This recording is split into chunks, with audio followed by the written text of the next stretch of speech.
26वीं आईनी तरमीम की मंजूरी, तारीख में नया बाब रकम। मीसाक जमहूरियत के एजेंडे की तकमील, पार्लियामेंट जीत गई, किसने क्या खोया क्या पाया।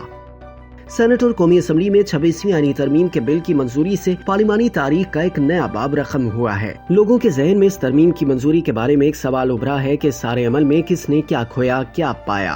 तजियाकार राना गुलाम कादिर इस पर अपना तजिया पेश करते हुए लिखते हैं कि 26वीं आईनी तरमीम की मंजूरी से पार्लियामेंट ने अपना वो इख्तियार और वक़ार दोबारा हासिल कर लिया है जो उसने माजी के एक चीफ जस्टिस के दबाव के तहत 19वीं तरमीम के तहत खो दिया था। ये मीसाक जमहूरियत के एजेंडे की तकमील है। ये तरमीम पार्लियामेंट की बतौर इदारा कामयाबी है। जजेस की तकरीरी में अब पार्लियामेंट का इख्तियार पोस्ट ऑफिस का नहीं बल्कि पार्लियामेंट की इज्तिमाई बसीरत का मसर होगा। फजलुर रहमान को कायल करने में बिलावल की कामयाबी, शटल डिप्लोमेसी, JUI की अहमियत स्ट्रेटेजिक बन गई। शहबाज शरीफ ने सियासी बसीरत का मुजाहरा करते हुए लचक का मुजाहरा किया, कई तब्दीलियों को तस्लीम कर लिया। PTI की खुसूसी पार्लिमानी कमेटी के इजलासों में शिरकत और तहफ़्फ़ुज़ात के अज़ाले के बावजूद तरमीम की मुखालफत नाकाबिले फहम है। पार्लियामेंट तमाम इदारों की माँ है।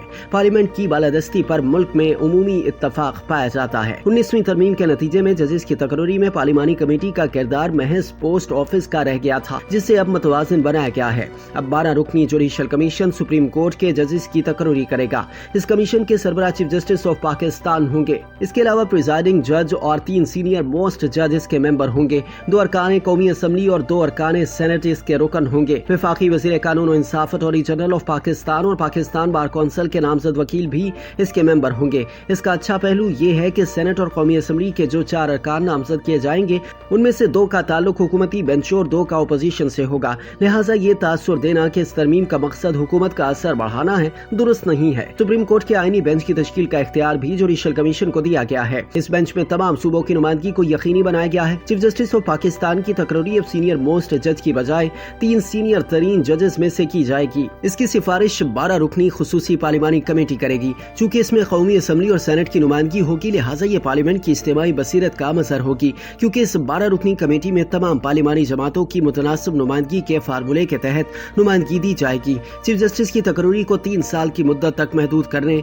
और उम्र की बालाई हद 65 साल मुकर्रर करने का फैसला माजी के नाखुशगवार तजर्बे की रोशनी में एक साइब फैसला है। इस तरमीम के बाद पार्लियामेंट का खोया हुआ वक़ार बहाल होगा।